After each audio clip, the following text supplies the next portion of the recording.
Today's video, we are talking about duty belts, how to put them together, equipment placement, belt keepers, talk a little bit about traditional duty belts versus tactical vests. If you're a new security officer or even a veteran that's just looking for some different ideas, this video is for you. Hope you enjoy it. Quality trained security officers and virtual officers. Hey everybody, Josh Leon for Titan Protection. We're going to talk today about something that we take for granted a little bit because we've been in the industry for a while, but getting your duty belt set up. Here's the inner belt, and this is actually where you start. We will get to that here in a little bit with one of our lieutenants so you can actually see how it starts from the beginning. But I kind of wanted to address the outer belt, kind of your utility belt or your Batman belt here, if you, for lack of a better term. But let's go through all the pieces here and talk about those. Obviously, for an armed officer, we have our mag pouches right here. We have our ASP and our ASP scabbard or baton holder. The inner belt, which I've already mentioned. Keepers, this is the one that really throws people off, and I'll get to that here in a little bit. Two different sets of single cuff cases. Your OC pouch right here, that's an OC that's just water in there. And then obviously for the armed officers, we have our duty holster. This thing can throw people off, and so what I guess I want to do is make it as simple as I can, and the best advice I can give you is to start with the back of it. And what I mean by that is what we're actually going to do is we're going to take it apart, we're going to slide this down, this velcros up, and then your buckles actually come off, all right? And so I'm going to leave that there, and I'm going to do the same thing with this other side. The reason I'm doing it this way is if you continue to put the buckles back on, the buckle system, back on, then you're going to have to continue to take them back off as you go through all this. You also want to slide these little keepers here up forward and off. That way you can get your stuff on, and that will be one of the final pieces that we put on because that keeps the Velcro pasted down right there. So we're going to go ahead and start piecing this together on how we want this to look. If I am going to start with my holster, the holster is going to start down at this side, and we're just going to drag this on down. This does take a little bit of manipulation to get it all the way down. You're going to want to leave it probably right there about the bend, maybe give yourself a little bit of slack right there. And now your holster is started. If I went ahead and put these back on and I decided I didn't want something a certain way, then I'm stuck taking them back off. And so that's why I'm going to go ahead and leave those guys off for right now. From here, other than your mag pouches being on your opposite side, a lot of this is preference. It is where you want things. There are some people that want nothing near their gun. They want your right side or your left side, if that's your strong side, completely open. That way, if you're making a movement towards your firearm, you're absolutely, deliberate on which side of your body you're heading to. But I'll set this up just kind of in a basic way right here. I'm going to go ahead and put one set of cuffs. As you can see, the cuffs got a little same thing working as a holster. It's just as one loop instead of two. Let me get this out. And it just starts through just like that. And we just slide on down. This, for me right now, is kind of representing my lower back, and that's what the area I kind of want to stay out of, so I'm not causing back injuries or anything like that to myself. But I'll go ahead and keep going. From there, I'm going to go ahead and move my other cuffs and get those right, probably on my, which would be my left side. This one's a little newer, so sometimes when these things are new, it takes a little bit more to peel them back to get them started. And there's that. Slide that guy on down, and we can adjust these here in a little bit, and I'll talk more about that. Just for me, I'm going to go ahead and put my OC on this side. And basically what I'm doing is I'm putting my non-lethal weapons on my left, and then obviously my lethal will be on my right, being right-handed. And this guy.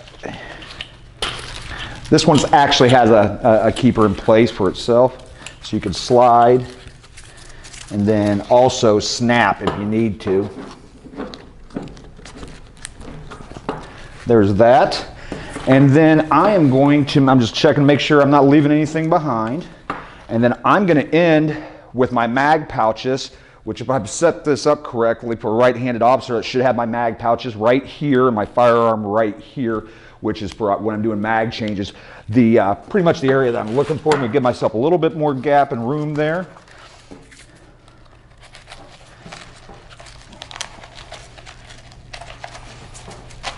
And we got the mag pouches on.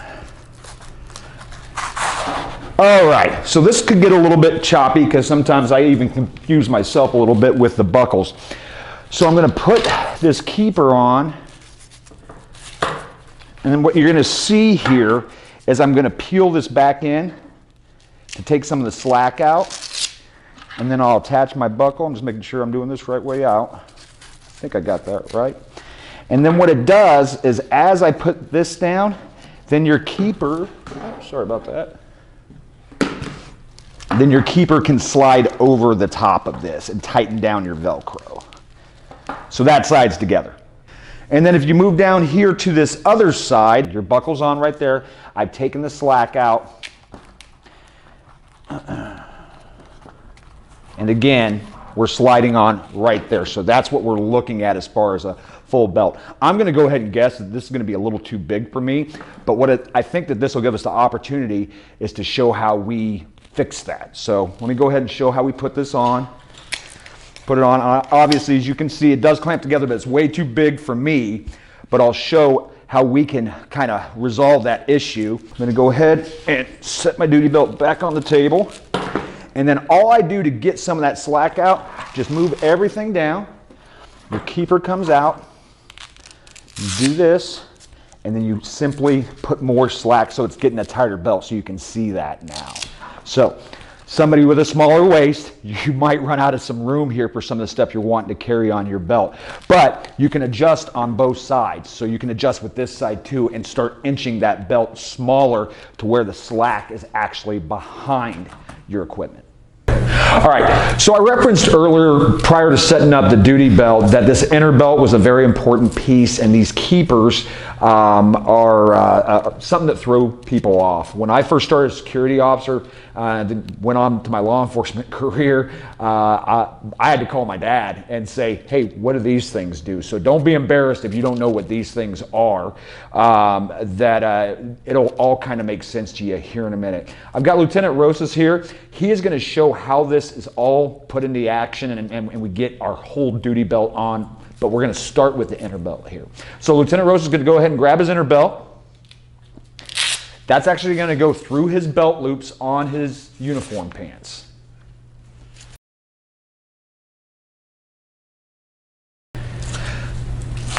This is a preference right here as far as tightness. I like everything tight so it doesn't move around if you have to move quickly. So getting everything as tied down as possible to me is very, very important. All right, he's now going to go ahead and attach his duty belt that we just set up, our version of it. This is his.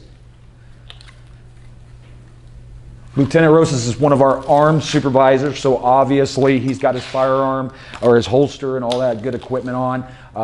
Unarmed officer would not have that, but he does have his on. And I'm going to see if I can get in on this. Might be a little difficult with the shot, but we'll see if we can do it. What you see here, see the separation here with the inner belt and then the duty belt, kind of old cowboy gunfighter thing where you see the belt down on the side there. We don't want that. We might have to move quick. We want these things to stay together. And so what we're actually going to do here is he's going to peel these up. They kind of stick together with the Velcro there. And then he's going to take his keepers, and you'll see kind of the trick to this. He's going to pull the keeper underneath the inner belt and bring it out and over the top of the duty belt that keeps everything together. His waistline, the inner belt, and the duty belt. And if you'll notice, the very first place that he put a keeper was right here next to the heaviest thing on his belt, which is his firearm. That is going to be what keeps getting his system out of place because things are getting heavy. He's doing it right here. Full mag pouches are also going to be heavy, and so that's where he's concentrating those. This will keep everything nice and tight together. That way, should he have to move around, if he have to get out of a car, respond to a call and things like that, he's going to do that. I'm going to go ahead and turn him around. If you'll notice, he really has kind of kept everything out of the small of his back. We'll get to that here in a little bit of kind of our concern and where that came from, but he's really protecting that small of his back here should he get knocked down, fall over or something like that. He's not landing on a cuff case or a weapon back there. Okay, and then completing the backside, what's going to happen here is Lieutenant Roses is actually going to attach his final two keepers, probably to keep the backside, but keeper positioning is really your preference. You might have your belt set up a little bit different than him. This is just a good idea to keep everything in place. If he doesn't have those keepers on and he goes for a, he's in a hairy situation and has to go for his firearm right here and go thrust down too hard, he's going to pull that entire rig all the way down his waist.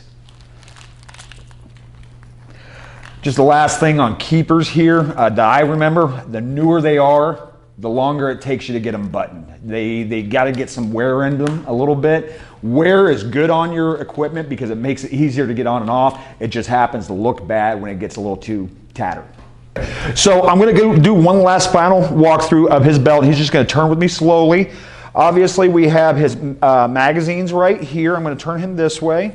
Lift his arm up just a little bit. OC, his baton right here. He's got a keeper behind the baton. Baton can get kind of heavy. All right, so that's probably a good placement on that. Cuffs in the front and cuffs in the back. That way, if he's on his back and needs to get a cuffs, he's got them up front. If he's on his stomach and needs to get on or on top of somebody, he can get to the cuffs and back. Obviously, the firearm there. We're going to stay away from the firearm in this, obviously, training video right here. But I just want to show you right here, if I remove this, you can see how that breaks the entire rig apart. It really just pulls everything apart. You can see the separation here. And if he didn't have any keepers, it's going to go even worse. And it's pulling his trousers down. It's pulling the inner belt down. It's pulling the entire system down. So these things are just super, super important to keep everything in place. Okay, so kind of a final piece here, final couple of things that we wanted to point out to you is kind of the evolution of the uniform. When I started in security in the late 90s and then moved on to law enforcement in the late 90s as well, this is what I was wearing. Okay, a very traditional law enforcement uniform, just your regular uniform shirt, BDUs, boots, the rig the same way, exact same way actually that Lieutenant Roses is wearing his. As things changed over my career, probably about 12, 13 years in, if you look over here to my left, you have Lieutenant McFarland. This is how I ended, and this is more of our traditional field supervisor and uniform that we have in 2022. Let me point out some of this thing. One of the things that I always felt that was misspoken was the public thought that we moved to this appearance with the outer vest as a want to be more military looking, more tactical looking. That's never the way it was explained to me.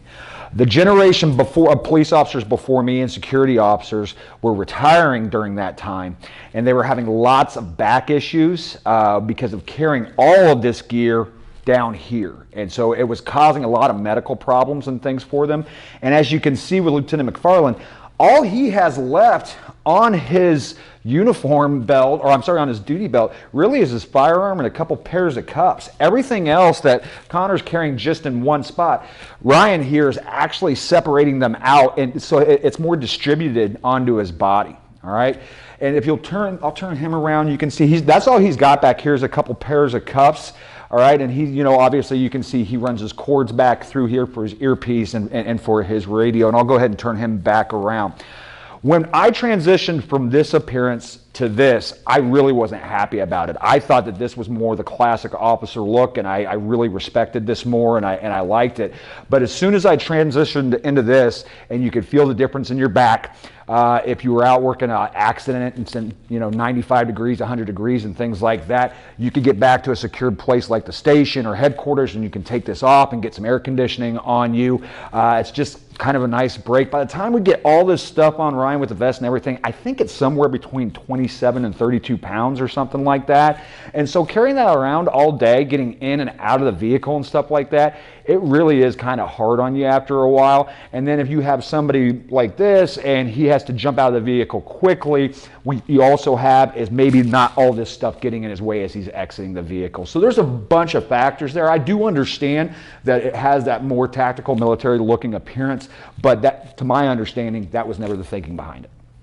Thanks again for joining us at the Titan Training Room. I hope this evolution of the duty belt and duty belt setup helps you out. If you have any questions or concerns or comments, make sure you reach out to us. But we've enjoyed showing you kind of how we move from this to this. We'll see you next time.